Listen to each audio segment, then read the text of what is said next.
नमस्ते। मैं हूँ राहुल और आप देख रहे हैं मेरा रुख। दोस्तों, आप ये जानते हैं कि कांग्रेस ने रामलला की प्राण प्रतिष्ठा में जाने से इनकार कर दिया था और कांग्रेस का कोई भी प्रतिनिधि या प्रतिनिधिमंडल प्राण प्रतिष्ठा में नहीं गया। इस वीडियो में मैं मेरा रुख इसी मुद्दे पर आपके साथ साझा करूंगा। फैसले या निर्णय जीवन में बहुत महत्वपूर्ण होते हैं। निर्णय ऐतिहासिक भी होते हैं और निर्णय ऐतिहासिक गलती भी साबित होते हैं। कई ऐतिहासिक निर्णय, जैसे 1992 में भारत की अर्थव्यवस्था को खोलना, 1985 में भारत में कंप्यूटर इंट्रोड्यूस होना, 1998 में भारत का परमाणु परीक्षण करना, 2019 में धारा 370 और 35A को हटाना और 2019 में ही राम मंदिर पर सुप्रीम कोर्ट का फैसला। ये कुछ ऐतिहासिक निर्णय हैं जो तारीखों में दर्ज हैं। ऐसे ही कुछ ऐतिहासिक गलतियां भी होती, जैसे 1975 का आपातकाल या इमरजेंसी, यूएन में भारत को मिलने वाली सीट चीन को दे देना, 26/11 के बाद पाकिस्तान को करारा जवाब न देना और कांग्रेस द्वारा राम मंदिर की प्राण प्रतिष्ठा में न जाना या उस निमंत्रण को ठुकरा देना। राम मंदिर प्राण प्रतिष्ठा में न जाने, ये एक ऐसी ऐतिहासिक गलती कांग्रेस ने करी है जिसे वो कभी भी अपने दामन से साफ नहीं कर सकती। यह अत्यंत पीड़ादायक है कि कुछ नेता राजनीतिक स्वार्थ के लिए मंदिर के नाम पर द्वेष पैदा कर रहे हैं। राजनीति की भी हद होती है दोस्तों। जिनकी आंखें मंदिर ध्वस्त कर उसके अवशेषों पर बनी मस्जिद देखकर नम ना हुई हो, जो सदियों तक रामलला को टेंट में देखकर बिलखे ना हो, जिन्होंने राम के अस्तित्व को कोर्ट में हलफनामा देकर नकार दिया हो, वो आज ये सिखाते हैं, वो आज ये बताते हैं कि प्राण प्रतिष्ठा नहीं होनी चाहिए।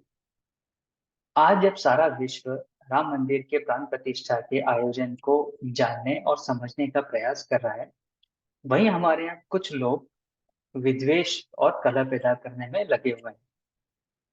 वो केवल वोटों के नफा नुकसान को तोलते हुए आयोजन में न जाने का मन बना रहे हैं।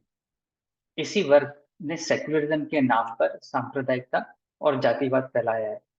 ऐसे तत्व आज भारत में ऐसे तत्व आज भारत के आराध्य के विरोध में एकजुट होने का प्रयास कर रहे हैं। कांग्रेस को खुद से सवाल करना चाहिए कि राजनीति में उसकी विचारधारा में ये जो ठहराव आया है, क्या ये आज की राजनीति के अनुकूल है?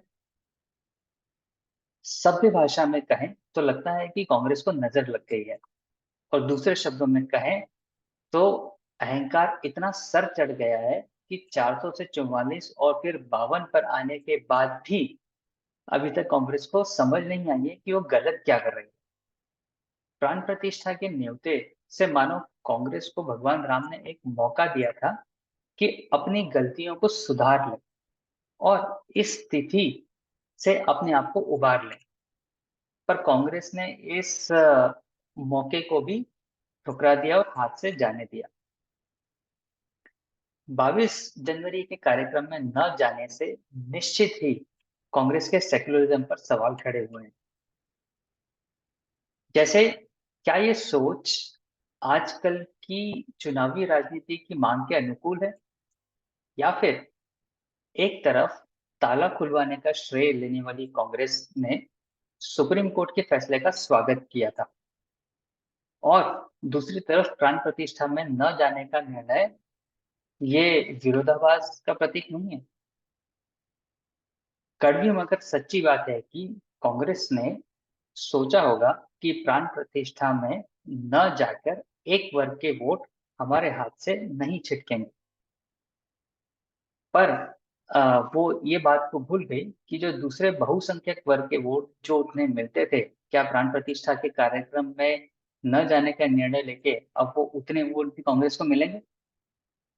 प्राण प्रतिष्ठा में न जाने के लिए कांग्रेस का एक और तर्क ये है कि ये बीजेपी और आरएसएस का प्रोग्राम है, या बीजेपी और आरएसएस का इवेंट है और ये लोग इसमें राजनीति कर रहे हैं।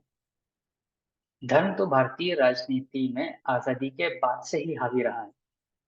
धर्म और वोट की खातिर नेहरू ने 1955 में हिंदू पर्सनल लॉ को संहिता के दायरे में लाया था और मुस्लिम पर्सनल लॉ को नहीं। क्या राहुल गांधी ने भी वायनाड से इलेक्शन लड़ने का फैसला सिर्फ इसलिए नहीं किया कि वहां पर मुस्लिम और ईसाई समुदाय के वोट 50% से ज्यादा है?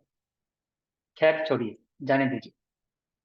कांग्रेस के पास 22 जनवरी को प्राण प्रतिष्ठा में एक प्रतीकात्मक उपस्थिति दर्ज कराने का भी मौका था। शायद उसी से थोड़ा डैमेज कंट्रोल हो जाता, पर वो मौका भी हाथ से निकल गया। कांग्रेस आज कंस्ट्रक्टिव अपोजिशन की भूमिका से काफी परे जा चुकी है और वो सिर्फ क्रिटिसिज्म करने वाली अपोजिशन पार्टी बन गई है। शायद इसे ही कहते हैं विनाशकाले विपरीत बुद्धि। अंत में यही कहूंगा कि अभी भी वक्त है सुधरने का और एक कंस्ट्रक्टिव रोल प्ले करने का। राजनीतिक पंडित कहते हैं कि अगर बीजेपी 2024 के इस इलेक्शन में 45% वोट नेशन वाइड, अगर राष्ट्रीय स्तर पर बीजेपी 45% से ज्यादा वोट लाने में कामयाब हो जाती है, तो अगले 20 सालों तक उसे पावर से हटाना कांग्रेस के लिए या किसी भी दूसरी पार्टी के लिए लगभग नामुमकिन हो जाएगा।